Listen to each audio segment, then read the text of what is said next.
Bismillahirrahmanirrahim. Assalamualaikum warahmatullahi wabarakatuh. Selamat sore semuanya, teman-teman yang ikut bareng bersama kami dengan Kak Nadia juga akan menemani teman-teman semua membahas kupas tuntas PKN STAN, dan kita akan ada tryout juga kan nih Kak. Habis ini ada tryout gratis, SPT gratis. Kalau seandainya misalnya teman-teman di sini pengen mengukur kemampuan ada teman-teman, bisa ikut tryout setelah sesi ini di hari Sabtu, mulainya dari jam 7 sampai hari Minggu kayak gitu untuk tryoutnya. Kenalkan, nama saya Eka dari Newton Sik. Nah, nanti setelahnya perkenalkan diri Kak Dinda ya. Kak Dinda ini siapa, kok bisa bareng bersama kami kayak gitu. Nah, Kak Dinda ini alumni mana, asalnya dari mana kayak gitu. Mungkin untuk mempersingkat waktu langsung saja Kak ya, untuk memperkenalkan diri terlebih dahulu. Dipersilahkan Kak. Terima kasih. Oke, makasih ya Mas sudah ngasih aku kesempatan buat live bersama teman-teman dari Politics. Nah, jadi kenalin dulu nih sebelumnya, nama aku Dinda Despianjati. Jadi aku sekarang itu adalah mahasiswa PKN STAN, Prodi Manajemen Keuangan Negara tahun 2022. Nah, jadi di sini aku mungkin bakal nemenin teman-teman ya, sekitar bertanya mengenai PKN STAN ataupun tentang mana tips-tips untuk bisa masuk dan kuliah di PKN STAN. Nah, gitu. Nah, aku nih sebelumnya aku tuh alumni dari SMA Negeri Titian Teras Jambi. Aku tuh dari Jambi dan aku alumni sekolah di daerah Jambi itu yang lumayan cukup terkenal. Maksudnya dia track recordnya untuk di daerah Jambi itu bagus. Nah, jadi kayak dan alumni sekolahku itu juga banyak yang masuk ke PKN STAN. Jadi kayak ya track recordnya udah ada dan bukan yang sama sekali nggak pernah masuk gitu Kak. Mungkin terus apa ya, sebentar lagi mungkin kalau untuk prodi ya, prodi kan aku milihnya manajemen keuangan negara kan, manajemen keuangan negara. Nah itu tuh baru ada tuh kan di tahun 2021 dan terus berlanjut sampai tahun 2023 kan, tahun ini. Nah jadi di waktu tahun aku itu prodi itu ada 3. Jadi ada prodi manajemen keuangan negara, paling banyak peminatnya, terus ada prodi akuntansi sektor publik, sama ada prodi manajemen aset publik. Nah, kenapa aku memilih manajemen keuangan negara? Ya karena aku merasa prodi ini cukup familiar dan juga aku merasa mampu aja di prodi ini dan sesuai passion lah istilahnya. Karena kan arah aku tuh pengen masuk STAN itu kan pengen ke bagian anggaran kan, pengen ke perbendaharaan, treasury gitu. Jadi kayak mengapa aku memilih manajemen keuangan negara, karena udah ada planning dari awal pengen ke sana gitu. Mungkin teman-teman bisa nanya atau dari Masnya ada pertanyaan untuk aku. Ya. Baik, terima kasih Kak atas perkenalkannya. Iya, betul. Kakak dari Jambi berarti Kak ya, merantau ke sini. Nah ini bagus banget buat teman-teman semua yang memang untuk melanjutkan ke perguruan tinggi, terutama untuk PKN STAN ya. Jangan takut kalau seandainya harus merantau. Nah, setelah lulus kemungkinan nanti kan bisa merantau juga kayak gitu. Jadi jangan usah takut juga, karena nanti kalau kuliahnya itu pasti akan gratis kayak kalau kuliahnya kayak gitu. Nah, ya, di sini semua boleh bertanya ya. Langsung ditambahkan di kolom komentar mau bertanya mengenai perihal PKN STAN ataupun mungkin sekolah kedinasan. Kalau sekolah kedinasan lainnya mungkin bisa nanti saya yang jawab begitu. Nah, boleh ditambahkan di kolom komentar atau di tanda tanya kayak gitu untuk pertanyaannya mengenai seputar sekolah kedinasan terutama PKN STAN yang akan dibahas oleh Kak Dinda ini. Oke, karena di sini masih belum ada yang nanya nih Kak. Kemungkinan saya yang nanya kayak gitu.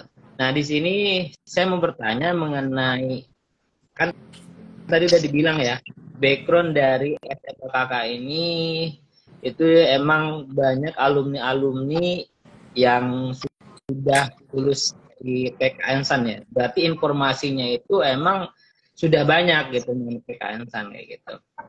Dan udah mungkin banyak yang kunjungan ke sekolah-sekolah juga ya. Ada seperti itu kan. Nah, jadi pertanyaannya bagi yang tahu apapun kenapa mengambil PKN-san dibandingkan mengambil sekolah kedinasan lain gitu. Apa yang membuat ini tertarik mengambil PKN-san dan sekolah kedinasan terutama kayak gitu. Itu sih Kak. Dipersilakan. Oke Mas, makasih ya pertanyaannya. Jadi mungkin tadi kan dijelaskan apa sih Masnya nanya kan kayak apa sih yang membuat aku tertarik untuk mengambil kedinasan dan kenapa harus PKN-STAN gitu, nggak kedinasan yang lain kan. Kedinasan yang lain kan banyak nih, banyak banget. Nah, jadi pertamanya itu kan emang sekolah aku tuh track recordnya memang banyak yang lulus ke kedinasan gitu. Kedinasannya nggak cuma PKN-STAN, ada kayak IPDN, terus TIS, STTD, yang lain-lain juga. Nah, pokoknya emang track recordnya itu rata-rata anak dari sekolahku itu lulusnya ke kedinasan. Nah, jadi otomatis sebenarnya aku dari awal tuh juga udah dipersiapkan masuk ke sekolah itu karena biar gampang aja dapat informasi, dapat ilmu, dapat experience, dapat pengetahuan dari orang-orang di sekitar di lingkup lingkup sekolah itu. Jadi kayak biar aku gampang gampang kayak untuk melanjutin kuliah aku nanti di kampus PKN-STAN. Nah, jadi emang disiapin dari awal kenapa aku sekolah di situ. Nah, terus untuk terkait kayak kenapa sih aku tuh maunya kedinasannya tuh PKN-STAN gitu loh, nggak mau yang lain gitu. Nah, itu pertamanya sekali aku tuh sebenarnya karena saran dari orang tua aku.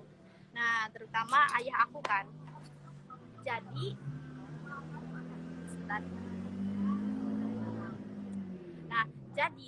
jadi ayah aku itu yang nyaranin untuk aku masuk ke PKN-STAN. Nah, pertamanya kan aku masih kayak ambigu ya, maksudnya kayak masih bingung nih, aku masih belum punya gambaran PKN-STAN tuh apa sih, PKN-STAN tuh gimana sih gitu kan. Karena aku masih istilahnya aku masih kecil, masih kayak SMA kelas 10, jadi masih belum punya kayak gambaran banyak banget apa sih PKN-STAN tuh, kenapa aku disuruh ke sana gitu.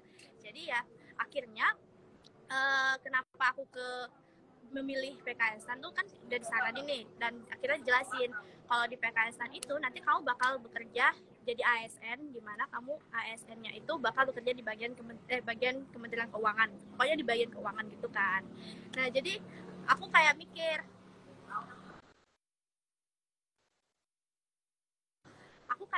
nih kayak emang apa plusnya gitu, kalau aku di situ gitu.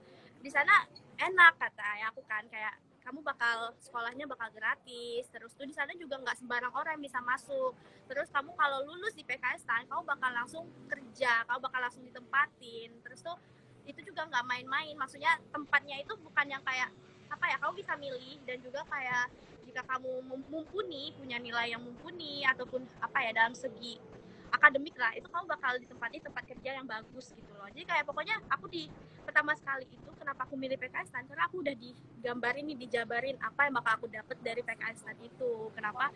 Makanya aku akhirnya ikut tes ke situ kan. Nah, tapi itu tuh sebenarnya nggak berjalan mulus, Mas. Jadi kayak di tengah jalan selama aku SMA, pasti aku juga bakal digoyahkan oleh banyak sekali opsi-opsi dan pilihan untuk berkuliah kan. Jadi gak cuma STAN terus, enggak, aku juga ngelihat kampus lain, aku juga ngelihat kedinasan lain yang aku kira mungkin aku bakal tertarik gitu. Jadi aku kayak ngelihat, dan akhirnya tuh di tengah aku kelas 12 itu tiba-tiba aku kayak tertarik aja pengen ngambil SNPTN kan. Waktu itu masih zaman aku masih SNMPTN kan. Nah, aku pengen ngambil UGM. Jadi kayak aku pengen UGM nih, tiba-tiba kayak di tengah jalan aku kayak udah goyah gitu loh, kayak apa aku gak usah ngambil STAN ya, karena aku kayak ngerasa ini terlalu tinggi buat kita yang cuma dari anak daerah gitu, yang nggak bisa apa-apa gitu loh istilahnya kan. Jadi kayak apa aku ngambil yang kampus biasa aja ya, soalnya kan kalau kita tahu kan STAN tuh kayak tahta tertinggi gitu loh, tahta tertinggi dari kedinasan gitu, kayak tahta tertinggi dari kampus-kampus lain. Bahkan orang-orang dari UI, dari UGM, dari ITB, IPB semuanya bisa ninggalin kampus mereka demi PKN-STAN gitu loh. Jadi kayak apa aku bisa ya gitu, aku pikir gitu sih Kak awalnya kan. Jadi kayak akhirnya itu aku ngambil SNMPTN UGM, tapi ternyata aku nggak lolos gitu kan, aku nggak lolos nih, nggak lolos. Dan akhirnya ayahku bilang, emang bukan rezeki kamu di situ, kamu kayaknya rezeki kamu tuh di PKN STAN, makanya kamu nggak dilolosin di situ, kata ayah kayak gitu kan. Nah setelah mendengar kata-kata dia yang kayak gitu, akhirnya aku semangat nih buat belajar di PKN STAN. Aku belajar untuk masuk PKN STAN dalam rentang waktu yang sangat singkat, dari SNMPTN itu sampai pengumuman kan, sampai pengumuman, ya sampai selesai SPM PKN STAN. Itu kan waktunya sangat singkat kan, sangat singkat dan sangat lama. Nah terus kenapa akhirnya aku kayak berpikir kayak gak apa-apa, aku lanjutin aja pelajaran aku untuk masuk ke PKN STAN.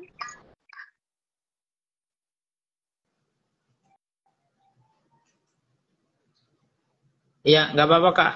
Ini emang biar ininya sinyal kakaknya bagus, saya matikan audio sama videonya. Oke Mas, aku lanjutin ya.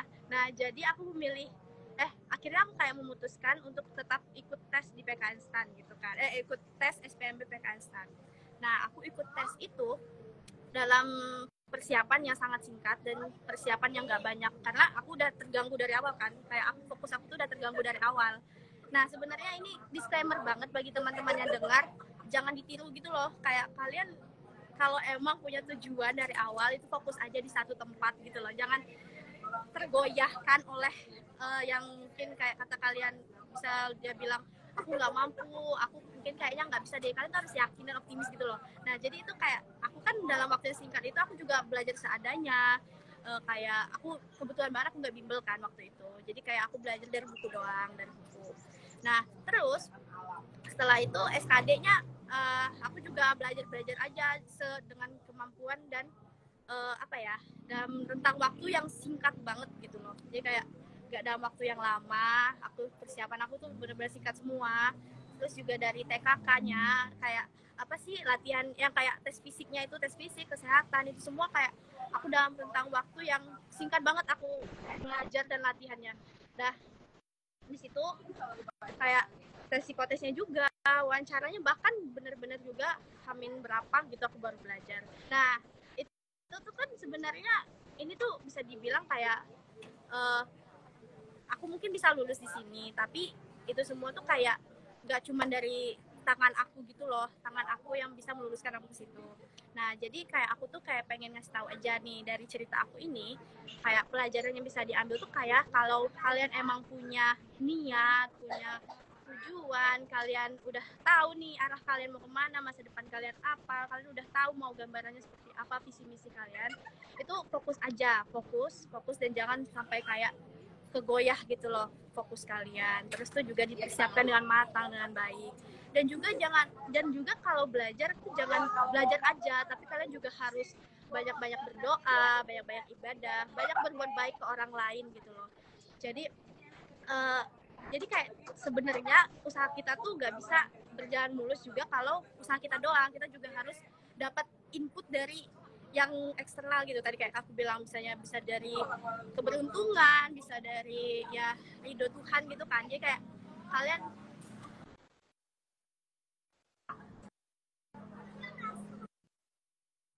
Iya, nggak apa-apa Kak. Lanjut Kak. Oke. Nah, jadi kalian nggak semata-mata cuma ngandelin diri kalian merasa kalian bisa. Nggak, itu semua tuh kayak kalian juga butuh dorongan, bantuan dari orang lain, motivasi segala macem gitu. Jadi ya kurang lebih kayak gitu deh Kak, kenapa aku akhirnya memutuskan untuk berkuliah di PKN STAN. Kayak ya pada akhirnya aku lulus di sini gitu loh. Akhirnya aku lulus, dan itu nggak lepas dari doa orang tua aku dan ridho mereka, semangat dari mereka, semuanya memang mereka banget yang support aku gitu loh. Jadi kayak ya aku tuh nggak ada apa-apanya juga kalau nggak karena mereka gitu. Jadi kayak kita ikhtiar kita, usaha kita tuh juga harus dibantu dengan input-input dari luar ya, itu seperti support orang tua, doa, ibadah dan lain-lain kayak gitu. Oke, mungkin itu sih yang dari pertanyaan kakak tadi, kenapa aku akhirnya memutuskan di PKN STAN. Baik Kak, terima kasih. Itu mungkin kesimpulan kalau saya dapat dari kesimpulan kakak yang bercerita itu, yang pertama kita itu harus yakin ya, percaya diri dengan segala hal apapun itu, jangan cepat goyah ya. Terus yang kedua yaitu ikhtiar dengan cara belajar dengan benar-benar. Yang ketiga itu berdoa, salah satunya minta doa kepada orang tua kita. Itu kayak, terima kasih Kak. Nah, di situ kan saya di sini mohon maaf nih, saya kadang nanti dimatiin video sama audionya biar sinyal kakak ini stabil. Soalnya tadi sempat ada grafik dari gambar kakak ini agak blur. Makanya saya sekali nanti matiin sama videonya, matiin sama voice-nya juga dimatiin kayak gitu Kak. Tapi suara saya jelas kan Kak ya? Jelas, jelas banget Mas. Jadi gini Kak, tadi kan udah dijelaskan ya mengenai kenapa kakak ngambilnya PKN STAN ya dibandingkan dengan sekolah generasi lain. Karena mungkin ada faktor dari orang tua sama teman-teman juga ya yang sudah dapat informasinya. Nah, di sini kasih tipsnya dong kalau seandainya misalkan informasi seperti sekolah generasi ini susah didapatnya. Nah, itu tipsnya itu gimana biar dapat informasi lebih detail kayak gitu. Kok bisa sih PKN itu gratis? Kok bisa sih sekolah generasi itu gratis bisa jadi langsung ASN gitu. Mungkin kakak informasinya dari apa gitu. Mungkin bisa di-share ke teman-teman yang lainnya. Oke, berarti terkait dengan informasi ya, informasi PKN itu dapatnya dari mana aku selama sekolah. Nah, tadi yang pertama seperti yang udah aku jelasin dari awal, aku tuh emang dapat informasi banyak dari lingkungan sekolah aku. Itu emang udah apa ya? Itu udah familiar banget sama STAN gitu loh, kayak guru-guru juga kayak banyak yang nawarin, kamu masuk PKN STAN aja segala macam kayak gitu kan. Terus juga banyak teman-teman nih yang juga pengen ke PKN STAN-nya, kita informasi itu saling berapa ya? Sharing gitu loh, saling berbagi, kita saling latihan satu sama saling latihan, saling membantu lah dalam segi belajarnya gitu. Nah, terus juga aku tuh juga orangnya yang update. Jadi kayak kamu kalau pengen apa ya, kalau udah masuk ke kelas 12 itu tuh kayak kamu tuh harus sebisa mungkin kamu aktif sosial media, sebisa mungkin kamu aktif internet, aktif semua sesuatu yang bisa membantu kamu dalam mendapat informasi gitu loh. Nah, seperti salah satunya aku aktif banget kan di sosial media aku, di Instagram aku. Nah, jadi aku banyak banget dapat informasi yang paling cepat itu bahkan dari Instagram gitu loh. Sebenarnya Twitter ya, Twitter itu salah satu informasi yang paling cepat banget. Tapi aku pribadi gak main Twitter, jadi aku dapatnya dari Instagram. Jadi itu informasi gratis nih, orang-orang bakal ada akun-akun tertentu, channel-channel tertentu yang bakal gampang banget ngasih informasi ke kita. Dia karena emang fokus mereka dalam sosial media itu kan untuk ngasih informasi tentang kedinasan, tapi kan STAN gitu kan. Nah, salah satunya mungkin bimbel STAN Newton 6 ini kan. Nah, dia juga kayak bimbel ini kan juga kayak bener-bener ngasih informasi kan di feeds-nya gitu segala macem. Nah, juga salah satunya juga bisa dapat informasi dari sini, nah gitu.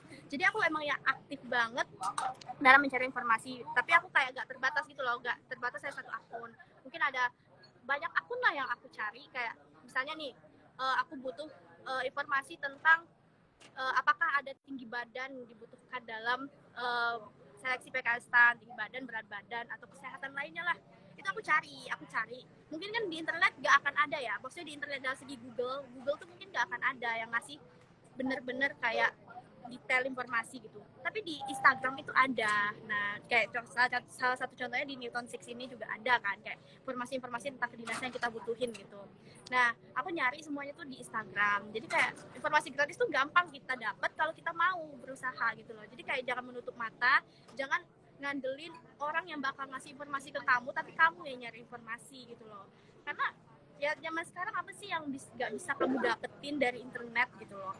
Mungkin itu sih Kak, kalau aku ya dalam segi mendapatkan informasi, aku semua itu dari internet. Aku benar-benar yang aktif banget nyari di internet tiap saat. Mungkin 24/7 aku nyari informasi terus tentang PKN STAN. Pengumuman udah keluar apa belum, terus tuh syaratnya apa aja gitu. Kayak semuanya aku cari di internet, terutama Instagram gitu loh. Itu Kak. Oke, baik Kak. Saya sih dapat kesimpulannya gini. selain dapat dari informasi dari teman-temannya, kita juga harus paham medsos juga. Kadang kan ada orang yang medsos itu apa sih, dia cuma narsis doang gitu. Tapi kan sebenarnya salah sekarang itu, medsos itu lebih ke informatif sih, kalau menurut saya. Kayak dulu kan TikTok itu dia cuman joget-joget doang kan. Sekarang TikTok itu sudah wah, berbagai informasi ada, bahkan jualan juga ada, sempet rame walaupun ditutup ya. Gitu. Betul. Nah, itu mungkin buat teman-teman semua yang mau gali informasi mengenai sekolah kedinasan ataupun PKN ya. Tadi tipsnya dari Kak Dinda ya. Nah, di sini bagi teman-teman semua yang mau bertanya mengenai sekolah kedinasan, langsung saja ditambahkan di kolom komentar. Selain itu, habis live ini di hari Sabtu itu ada layout gratis SKD. Nah, SKD itu apa? Seleksi kompetisi dasar. Jadi semua yang akan diteskan di seluruh sekolah kedinasan itu akan tes namanya SKD kayak gitu. Nah, oke, baik Kak, di sini masih belum ada yang nanya nih Kak ya, mengenai sekolah kedinasan ataupun PKN STAN ya. Nah, di sini masih belum ada yang nanya. Nah, saya sih mau menanyakan kembali nih. Ada yang nanya Kak, dari Kay Sandini. Kak, tinggi badan di STAN dan tinggi badan jadi pertimbangan nilai enggak? Tinggi badan jadi pertimbangan nilai enggak? Oke Kak, dijawab langsung Kak. Oke, makasih ya pertanyaannya. TB di STAN itu jadi pertimbangan nilai enggak? Nah, jadi aku jelasin dulu. Di PKN STAN itu kita ada banyak sekali bentuk tes ya. Jadi tes itu nggak terbatas hanya tes tertulis doang, tapi kita juga ada tes tertulis, tes kesehatan juga, tes psikotes, dan juga tes wawancara. Itu banyak banget tes kita. Dan untuk tinggi badan itu sebenarnya masuk ke bagian tes kesehatan. Nah, tapi PKN STAN ini adalah kedinasan yang menurut aku sangat kompromi.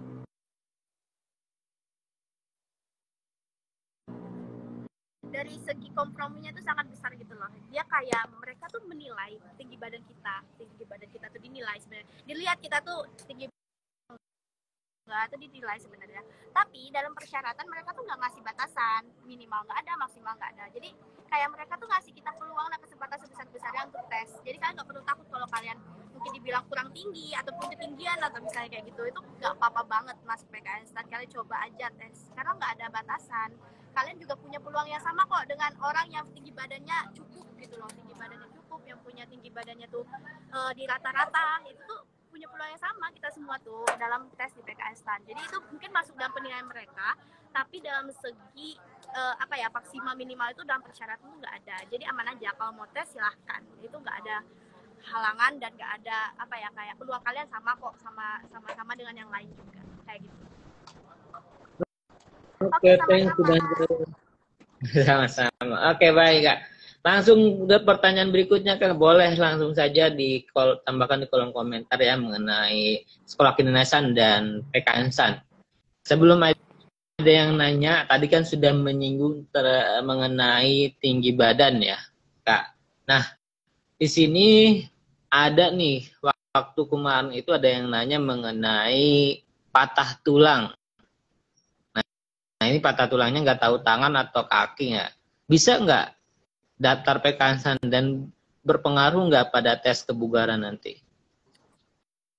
Oke, mungkin pertanyaannya terkait patah tulang ya. Nah, fun fact, aku pribadi juga pernah patah tulang. Bahkan dua tangan aku pernah patah. Jadi kayak aku pernah jatuh dari motor dan itu nyebabin tangan aku tuh bengkok, kanan kiri itu siku aku tuh kayak bengkok gitu. Kalau dilurusin kayak gini tuh bengkok sebenarnya karena pernah patah. Nah, jadi kalau ditanya itu bisa nggak sih kita yang patah tulang kayak gitu tuh untuk tes PKN STAN? Bisa banget jawabannya. Karena dibilang kayak di awal STAN itu nggak pernah ngasih batasan maksimal kalian harus sesehat apa, harus sempurna apa, kalian harus kayak gimana tuh nggak ada dikasih sama sekali. Jadi kayak kita semua tuh punya peluang yang sama. Kalaupun kalian pernah sakit di awal, misalnya kayak di masa lalu, di masa lampau kalian pernah kena penyakit apa atau pernah kena musibah apa, itu tuh sebenarnya semuanya bisa masuk PKN STAN. Karena aku pribadi, aku udah di PKN STAN sekarang, tapi padahal aku dulu pernah patah tulang juga gitu. Aku pernah patah tulang yang kayak ya mungkin jadi momok menakutkan kan bagi beberapa orang untuk tes di PKStan itu. Jadi kayak kalau kata aku jangan khawatir, itu tuh kayak bakal diperiksa, mungkin bakal ngaruh ke nilai kesehatan, tapi kalian tetap bisa tes. Dari awal gak dikasih tahu kok kalau harus kalian nggak boleh patah tulang. Buktinya aku sendiri aja bisa masuk PKStan, jadi pasti kalian juga bisa. Jadi jangan menganggap itu sebagai hal yang menjadi halangan dan tantangan kalian untuk tes di PKStan kayak gitu. Oke, baik Kak. Terima kasih atas jawabannya. Dan langsung ke pertanyaan berikutnya sama dari Kak Kesandini. Di sini kalau tes psikotes meliputi apa saja Kak? Soal dengar-dengar banyak yang gugur di situ. Oke, mungkin kita sekarang move ke ini ya, tes psikotes. Jadi tes psikotes itu aku pribadi kayak menganggap tes psikotes itu sesuatu yang nggak perlu dipelajari. Kenapa aku bilang kayak gitu? Karena tes psikotes itu menyangkut diri pribadi gitu loh, kayak kalian nggak perlu belajar itu karena itu udah ada tertanam dalam diri kalian gitu, tes psikotes itu. Jadi kayak nilai kalian itu semua bergantung terhadap diri kalian sendiri. Jadi kalian tuh nggak bisa bohong di sini. Nah, tes psikotes yang misalnya kalau ditanya kayak meliputi apa aja, jadi dia tuh ada 2 kemarin waktu di aku ya. Itu kayak ada yang bagian untuk tes kepribadian, juga ada kayak tes yang apa ya, aku bilangnya selain kepribadian tuh yang kayak pokoknya tes yang pada umumnya gitu loh, tes psikotes yang pada umumnya, bukan yang kepribadian yang kayak ngitung-ngitung, yang kayak nebak-nebak kayak gitu loh, tes psikotes yang kayak gitu. Tapi aku nggak bisa jelasin fixnya gimana dan pastinya gimana karena kita udah punya fakta integritas ya untuk tidak menyebarluaskan apa tes spesifik yang dilakukan oleh PKStan terhadap calon-calon mahasiswanya gitu. Jadi yang aku bisa kasih tahu itu, jadi kalian harus, yang penting di psikotes itu kalian tuh harus jujur aja, kayak jangan jadi orang lain di tes psikotes, kayak percaya sama diri, percaya pada kepribadian kalian, jadi kayak menjawab tuh semampu kalian dan juga semaksimal lah, bisa dibilang menjawab tuh maksimal ya, menjawab tuh maksimal, tapi juga jangan melebih-lebihkan.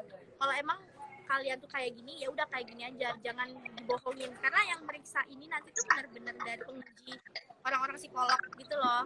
Jadi kayak benar-benar yang kita nggak bisa gimana yang kayak mau bohong itu juga nggak bisa, mereka bakal tahu itu gitu loh. Jadi kayak yang penting jadi diri sendiri aja di tes psikotes, jangan takut apa ya, kalian bakal gugur di situ, jangan takut sama sekali. Karena aku pribadi nih, ini berdasarkan experience pribadi, bahkan kayaknya nilai tes psikotes itu yang membantu aku bisa lulus ke sini.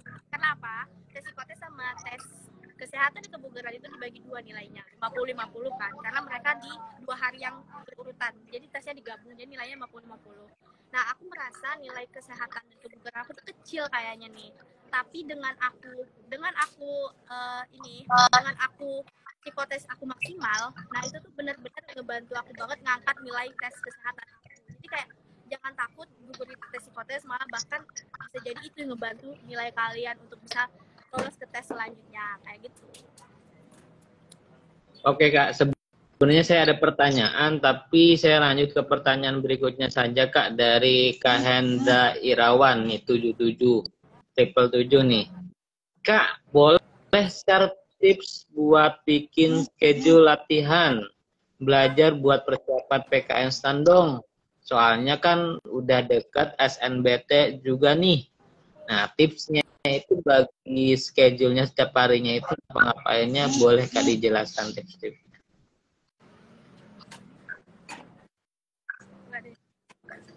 Oke, mungkin nanya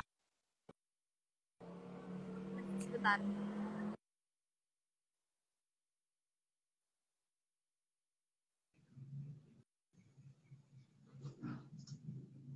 Oke, maaf tadi kayak ada gangguan sedikit. Nah, ini kebetulan ada yang nanya kan tentang bikin schedule.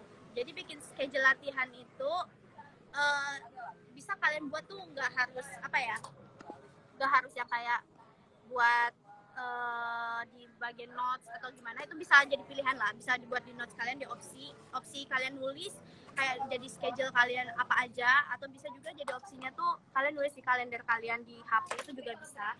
Nah, kalau ditanya share tips buat bikin schedule latihan atau belajar, nah itu tuh nanti gini caranya, kan terkait tes SBMPTN ini kan ada banyak ya runtutannya, bahkan kayak banyak banget lah bisa dibilang. Tapi yang pertama kali kita lakukan tuh apa? Nah itu yang bisa jadi apa ya? Bisa jadi prioritas kalian gitu loh dalam belajar. Dalam belajar gitu kan. Nah pertama kali kalian harus tes UTBK kan dalam tes BK instan ini. Nah oleh karena itu prioritas utama kalian tuh harus di UTBK. Karena gini, kita belajar dari pengalaman, banyak orang-orang yang optimis banget dengan ya SKD-nya, dengan kesehatannya, dengan binsiknya, dengan fisiknya, tapi mereka tuh menyepelekan UTBK gitu loh. Jadi kayak itu miris ya, kayak kalian tuh udah semangat banget tuh kedinasan, tapi kalian lupa kalau STAN itu ada UTBK-nya gitu loh. Jadi kalian menyepelekan UTBK. Nah justru UTBK itu tuh pintu masuk untuk kalian supaya bisa masuk ke PKN STAN. Kalau nggak lewat UTBK, nggak bisa. Karena UTBK itu yang pertama. Nah jadi yang pertama kali kalian harus berprioritas untuk masuk ke PKN STAN itu belajarnya dengan cara belajar UTBK dulu. Nah belajar UTBK itu nggak melulu kayak harus gimana-gimana yang kayak susah nggak sih belajar UTBK? Enggak, kalian bisa kayak kalau emang nggak mau bimbel bisa beli buku aja gitu. Aku pribadi juga belajar dari buku kok.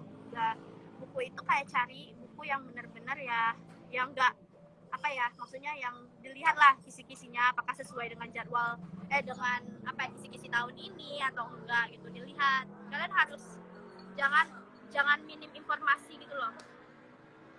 Jangan minim informasi tentang apa yang bakal kalian pelajari. Itu bisa dimulai dari UTBK dulu. Jadi kayak UTBK itu kan sekarang juga udah TPS doang kan, nggak ada TKA. Dulu di zaman aku ada TKA-nya, ada TKA dan TPS. Nah tapi sekarang kita fokusnya ke TPS. Nah jadi kayak itu menurutku lebih kayak apa ya, kalian belajar lebih kayak terpusat gitu loh. Jadi nggak dua kan, nggak dipecah dua. Kalian fokus TPS, fokus TKA tuh jadi enggak. Jadi UTBK fokus TPS aja gitu. Dan di TPS kalian harus nyampe batas maksimal sesuai persyaratan pada tahun tersebut gitu kan. Nah jadi fokus itu pertama kali di UTBK dulu. Nah tes UTBK, nah jarak UTBK sama pengumumannya itu bakal lama banget, bakal mengambil waktu sebulan. Nah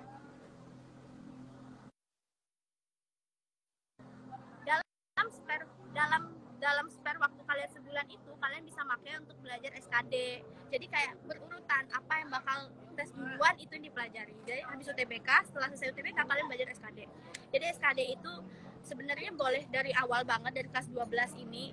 Kalian misalnya udah kelas 12 nih, boleh diselang-seling gitu loh. Hari ini UTBK, besok belajar SKD itu boleh diselang-seling. Tapi kalau udah deket banget sama hari-hari tesnya itu fokus dulu, kayak apa yang duluan. Yang diprioritas itu yang tes duluan. Misalnya UTBK duluan, habis UTBK baru SKD. Setelah SKD baru kalian belajar untuk tes fisik kalian. Nah tes fisik itu dari awal juga udah boleh banget untuk diselang-seling dengan UTBK SKD tadi. Tapi ingat lagi, jika udah deket banget sama jadwalnya, kalian harus fokus ke sana gitu loh. Fokus ke timelinenya itu, harus fokus ke apa ya tesnya itu. Kalian misalnya bentar lagi mau tes kesehatan dan kebugaran, tes dulu, jadi latihannya tuh di binsik dulu gitu, kayak gitu. Setelah tes itu baru kalian tes psikotes. Jadi diurutin ya, kayak jangan apa ya pokoknya diurutin lah prioritas kalian tuh sesuai dengan tes apa yang bakal kita lakuin. Jadi biar kayak nggak kewalahan atau biar kayak terinci aja gitu. Terus setelah itu baru kita tes wawancara. Tes wawancara itu latihannya paling kita kayak gini, latihan ngomong aja, nggak usah mikir-mikir pertanyaan apa yang bakal keluar dari wawancara terus segala macam. Kalian tuh nggak usah mikir dalam itu, kayak nanti mereka bakal nanya apa ya ke aku tuh gak usah dipikirin. Yang penting kalian pede aja sama diri sendiri, belajar menjawab pertanyaan orang, belajar berani dan pede depan orang lain kayak gitu. Jadi urutannya, istilahnya simpulan dari aku tuh bikin schedule latihan atau belajar tuh sesuai urutan tes kalian gitu loh. Jadi kayak mau tes apa itu yang dipelajari dengan prioritasnya gitu. Itu sih. Makasih ya yang udah nanya. Oke, baik Kak. Jadi itu ya tuntutannya teman-teman semua yang tadi bertanya mengenai schedule untuk persiapan PKN STAN ya, karena udah dekat dengan UTBK ataupun dinamakan sekarang SNBT ya, kayak gitu. Nah jadi teman-teman semua kalau misalnya tuntutannya schedule seperti itu, tapi kalau misalnya nggak mau ribet langsung saja ikut bimbel bersama Newton Sik kayak gitu. Dah, di sini kalau masih bertanya silakan. Kakak boleh minum dulu kakak. Sambil takutnya keselak. Oke. Ke pertanyaan berikutnya, Kak. Atau mau minum dulu, Kak? Oh ya, aku mau ini dulu ya, mau ke dalam bentar, aku mau ngambil chargeran aku. Jadi kayak ambil chargeran. Boleh. Minum juga. Oke, boleh ditunggu, Kak. Oke, baik teman-teman semua. Ini dari Kak Sancu juga. Kalau seandainya di sini kan nanya, Kak, tahun depan Stan buka pendaftaran kan biasanya setiap tahun itu ada pendaftaran ya. Tapi nanti juga akan dijawab oleh Kak Dinda yang mengenai pendaftaran ini. Tapi Kak Dinda juga kayaknya sih belum begitu tahu ya mengenai pendaftaran PKN STAN. Oke Kak, udah siap Kak? Lanjut. Masih minum. Ya jadi kalau yang saya tahu setiap tahun itu buka pendaftaran. Nah, kecuali kemarin tahun 2020 tuh nggak buka pendaftaran karena ada musim pandemi kan, sehingga tidak bisa untuk melakukan tes-tesnya. Oke Kak, udah siap belum Kak?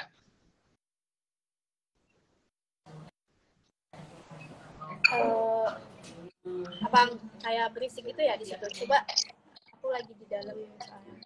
Kedengaran nggak Kak? Ya, udah. Jika mau ada yang tanya dari Sancu, Kak Sancu ini bertanya perihal tahun depan Stan buka pendaftaran kan Kak? Tahun depan ya, insya Allah ya. Karena aku pribadi nggak bisa ngasih tahu karena ini keputusan lembaga. Biasanya juga lembaga itu bakal ngasih pengumuman itu dekat-dekat mau tesnya. Jadi kayak nggak bisa kita ngira-ngira bakal buka kok, pasti buka, itu kita belum tahu. Tapi kita harus optimis aja, ikhtiar, berusaha dari sekarang kalau yakin kalau PKS pasti bakal buka tahun depan gitu.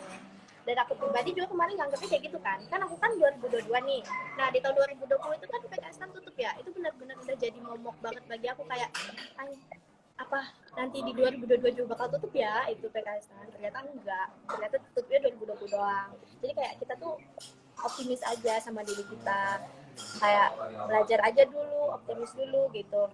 Untuk pengumuman itu serahkan kepada lembaga sih kata aku pribadi juga nggak tahu karena bukan aku yang membuat keputusan, dan juga di balik tutup atau buka pendaftaran itu semua ada alasan pasti gitu loh.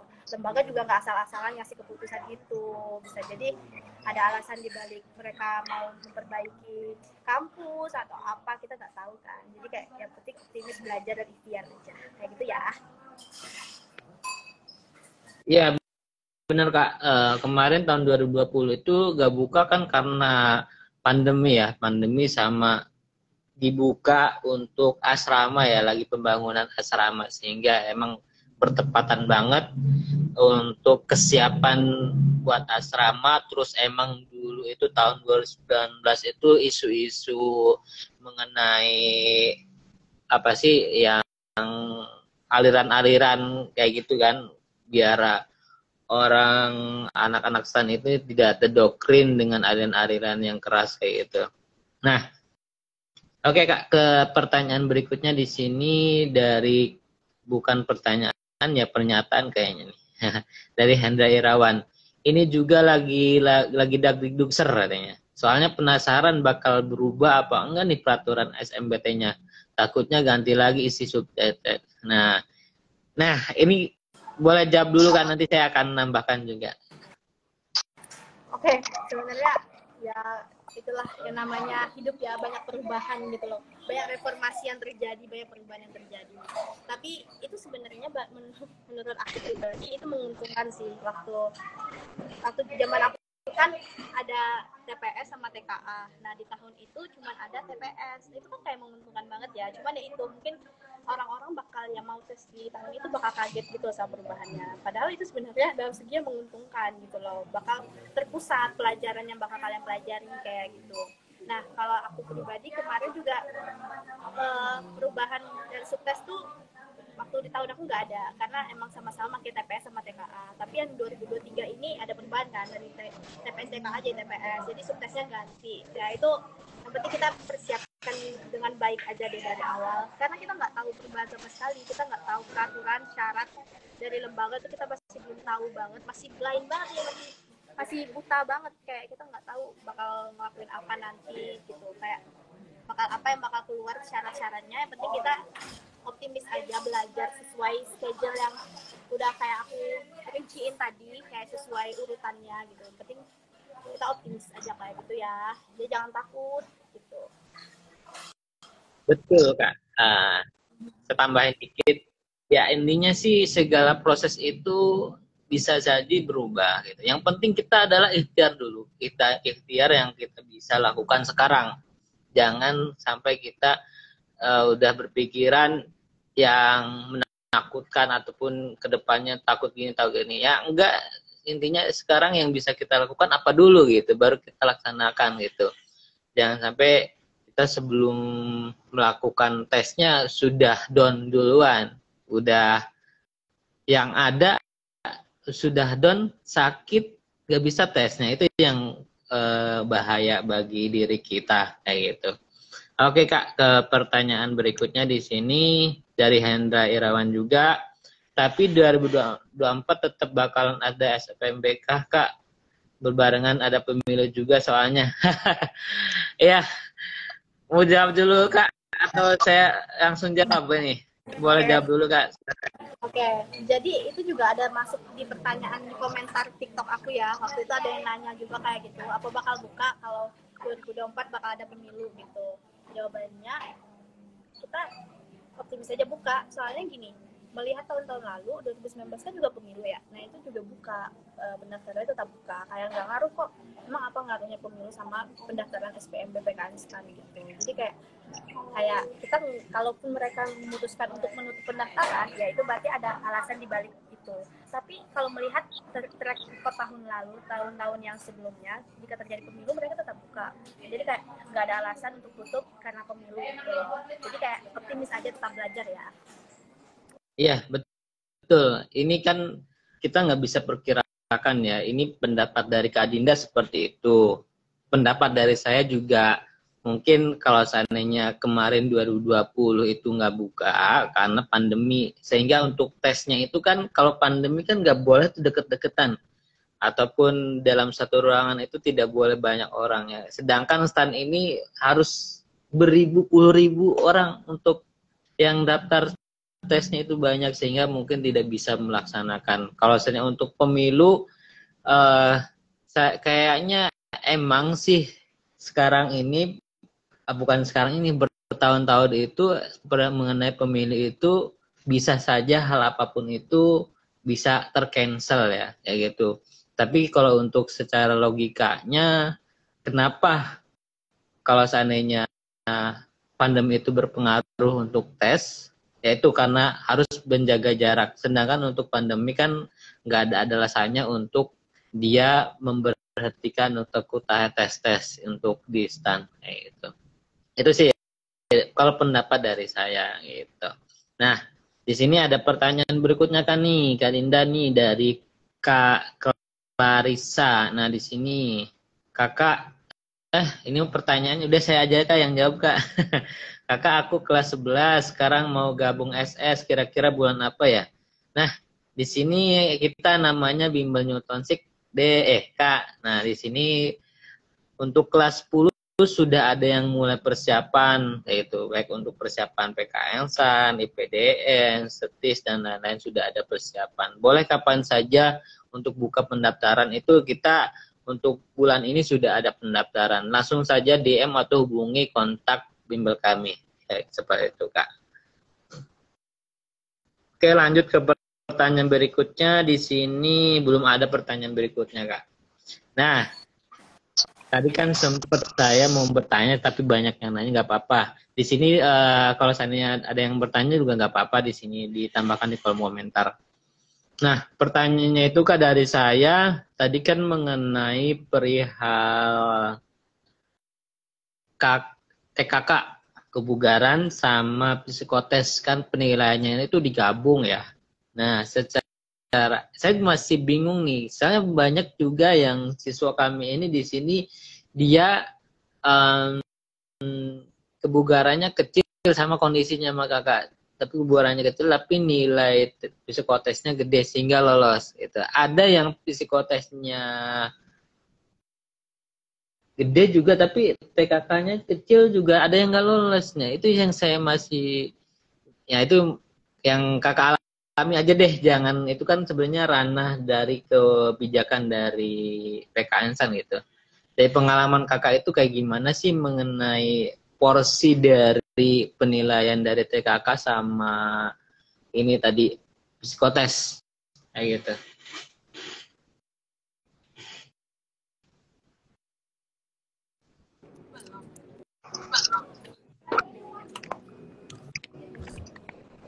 Apakah bisa diulangi mungkin Kak pertanyaan utamanya aja? Simpelnya gini Kak, di TKK itu kan ada nilai, terus psikotes itu ada nilai.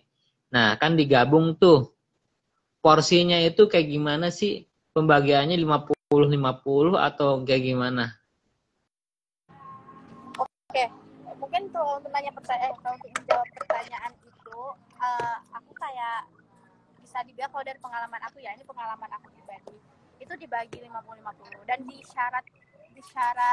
persyaratan administratifnya itu udah ditulis sama mereka kalau itu tuh bakal 50% gitu loh kalau hasil yang didapatkan dari TKK dan juga psikotes gitu. Jadi kayak misal nih dalam artian TKK kalian dapat 100 lah misalnya gitu. Tapi psikotes kalian tuh sebenarnya 50. Nah, itu tuh nanti apa ya?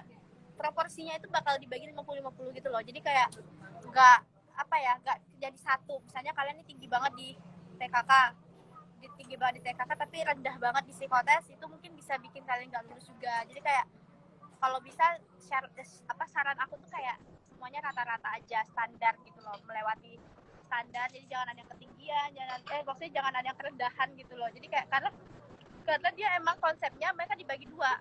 Jadi kayak aku spill nilai aku aja ya. Nah, jadi waktu itu nilai itu dikeluarin pas kita sudah selesai tes. Nah, pas sudah pengumuman berapa minggu gitu. Misalnya aku nih minggu ini aku pengumuman, minggu depan tuh baru keluar tuh hasil nilainya.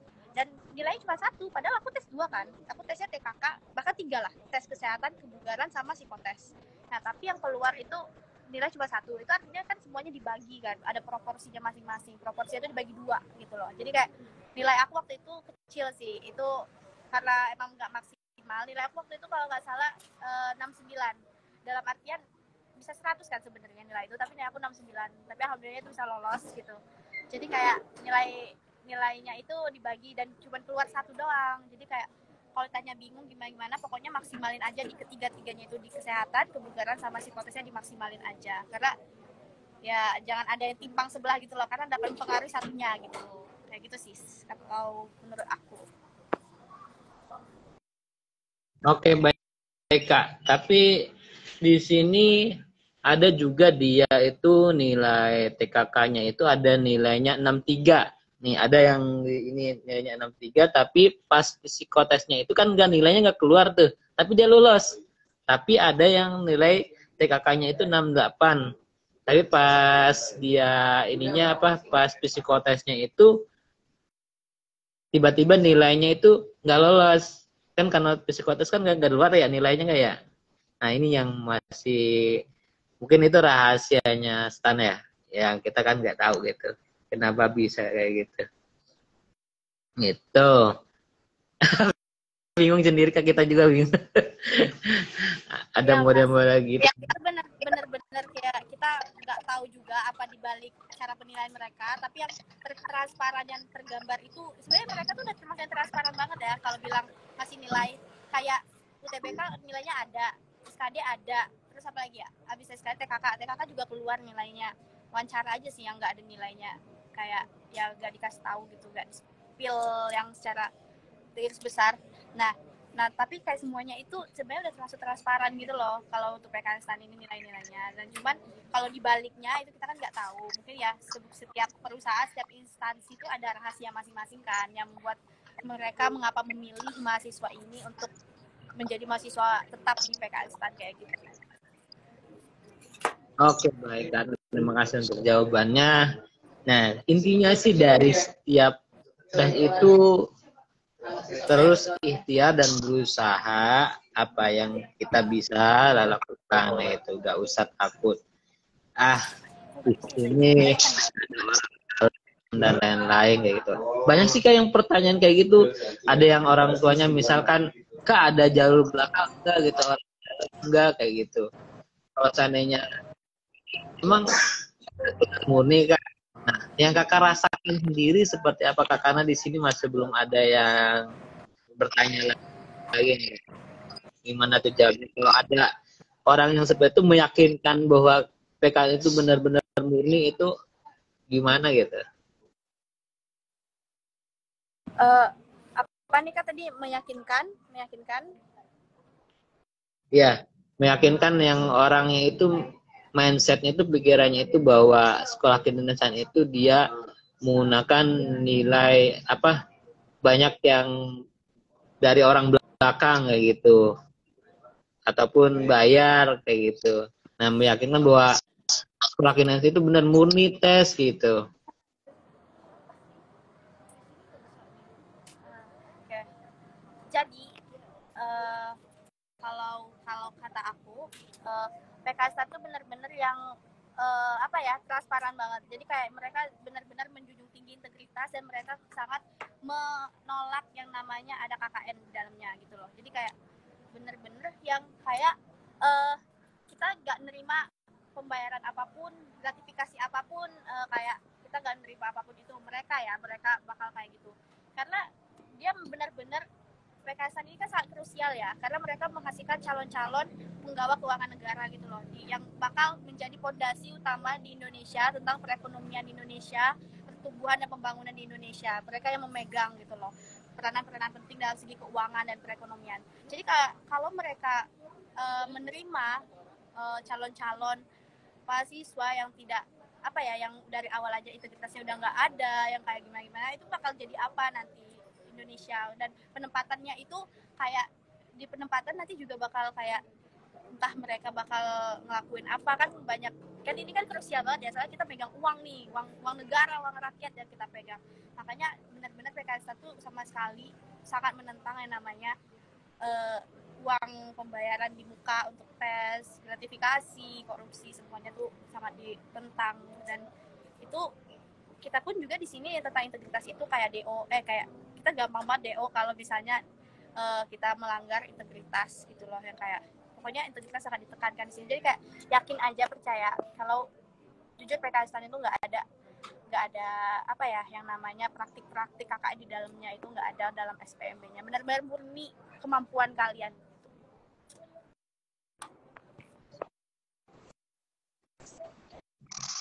Oke, baik kak. Nah itu jadi teman-teman semua, jadi kalau untuk PKS ini bisa dilihat dari UTBK sudah kelihatan. UTBK itu emang sudah murni benar-benar dari orang lembaganya langsung keluar nilainya sudah emang seakbar ya, sudah dilakukan dengan seleksi yang kompetitif, terus juga untuk tes SKD-nya juga sudah kelihatan. Jadi benar-benar harus berusaha dan melakukan sungguh-sungguh gitu. Nah di sini kalau seandainya ada yang mau bertanya juga nggak apa-apa di sini. Oke kak, untuk waktunya kita masih berapa menit lagi ya nih? 14. Jadi kita jam 41 ya? 15.41 ya kayak 1 jam. Masih ingat gak kak? Mulai jam berapa? Mana kak? Masih ingat gak kita mulai jam berapa? Masih mau bertanya. Oke, kakak gimana? Apa maksudnya masih ada waktu gitu untuk menjawab pertanyaan? Gitu. Masih ada waktu kak? Untuk apa nih? Untuk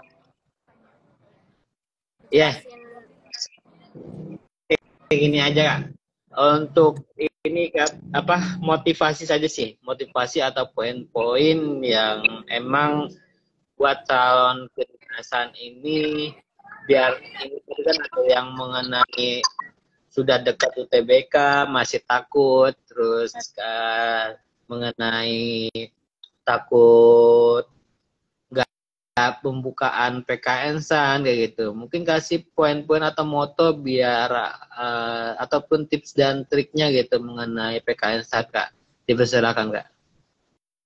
Oke, jadi untuk kalian kan semua para pejuang PKN-san, ini udah deket banget ya. Maksudnya bukan deket banget dalam artian yang kayak kalian misalnya udah kelas 12 nih, itu kan udah selangkah lagi gitu loh. Kalian udah selangkah lagi itu bisa masuk PKN-san. Jadi kalian jangan merasa demotivate gitu, jangan merasa motivasi kalian turun segala macam. Tapi yakin kalau kalian bisa lulus di PKN-san dengan cara ikutin aja semua aturannya, ikutin semua syaratnya, belajar dan ikhtiar dengan baik. Yang kayak kata aku tadi, tips dari aku tadi, kayak kalau untuk belajar itu urutin ya dari kalau misalnya TKK 2, TKK 2. Jadi kayak diurutin dari lihat persyaratannya nanti yang keluar. Tapi kalau melihat track record belakangan,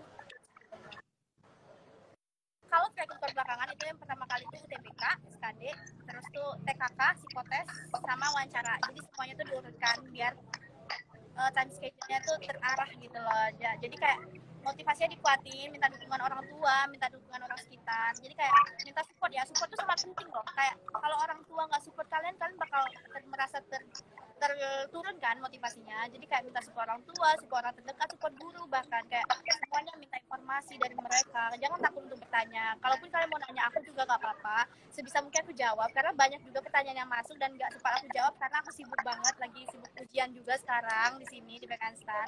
Di saat orang-orang udah mau UAS, kita baru UTS nih. Jadi kayak kita juga lagi sibuk. Jadi kalau kalian nanya nggak aku balas itu mohon maaf banget. Tapi kalau misalnya kalian nanya kalau misalnya aku nanya aja kalau emang mau nanya gitu. Nanti pasti kalau aku lihat HP pasti aku balas gitu.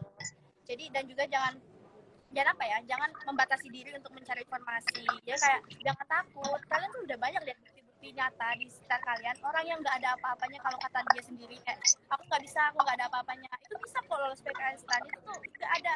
Kita tuh nggak punya privilege atau segala macam. Semuanya itu tergantung rezeki masing-masing kan dan ikhtiar masing-masing. Yang penting kalian usaha, yang penting kalian yakin, optimis.